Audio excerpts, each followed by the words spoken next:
وہ جو سکرام تھا تو میں نے اس کو بولا، میں نے اس کا نام رکھا عبد المؤخر، یعنی کہ اس کا نام تھا سکرام تو میں نے اس کا عبد المؤخر نام رکھا۔ تو میں نے اس کو بولا کہ یار مجھے تم بتاؤ کہ میں علاج میں کہاں غلطی کرتا تھا۔ اس نے بولا کہ میں نے تجھے سورہ فاتحہ کبھی زیادہ پڑھنے نہیں دی، کیونکہ مجھے سورہ فاتحہ سے بڑی تکلیف ہوتی تھی۔ جب بھی تو سورہ فاتحہ شروع کرتا تھا تو ایک آدھ بار میں تمہیں یہاں تو وہ مارنا شروع کر دیتا، یا وہ لڑکی بیلٹ توڑ دیتی تھی تو وہ ہم پر جھمٹتا، ہم پڑھ کر 14 بندے ہوتے تھے، اس کے گھر والے بھی، ہم بھی، تو وہ قابو نہیں آتی، بڑی چھوٹی بڑی ایک سی بچی ہوتی تھی اس جیسی بچے کی طرح۔ پھر دوسری اس نے بات کی، جب تم اللہم اجرنا من النار پڑھتا تھا، ہم پڑھتے ہیں نا، آپ صلی اللہ علیہ وسلم نے فرمایا کہ اس کو صبح شام 7 بار پڑھا کر لو، اللہم اجرنی من النار، جن بھی آگ سے ہے نا،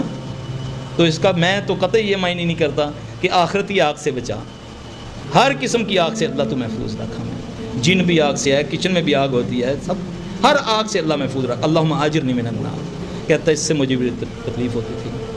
اچھا میں نے بولا اور کوئی اور چیز بتا، تیری اتنی عمر ہے، 12 ساڑھے 12 سال عمر ہے بقول اس کے، تو کہتا پھر میں تمہیں 2 چیزیں بتاتا ہوں، یہ میں آپ کو جب اب ذرا کان کھول کے آپ سنیں۔ یہ ہندی میں نبی صلی اللہ علیہ وسلم کو عقال کی اتار کہتے ہیں، عقل کی اتار۔ مجھے کہتا ہے تمہارا جو عقل کی اتار ہے نا، وہ مجھے کہہ رہا ہے ہندو آچاریہ جین کہہ رہا ہے سکرام، کہتا اس نے فرمایا نا کہ تم پلیٹ صاف کر کے کھانا کھایا کرو، کہتا یہ جو تم کو پیٹ کی بیماریاں لگتی ہیں اور ڈاکٹر کو پتہ نہیں نا چلتا،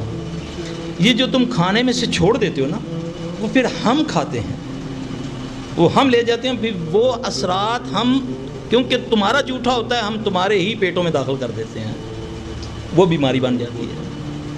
جو بندہ پلیٹ کو صاف، یہ ہندو جن مجھے کہہ رہا ہے بھائی، یہ کسی مولوی نہیں کہہ رہا ہے یا کوئی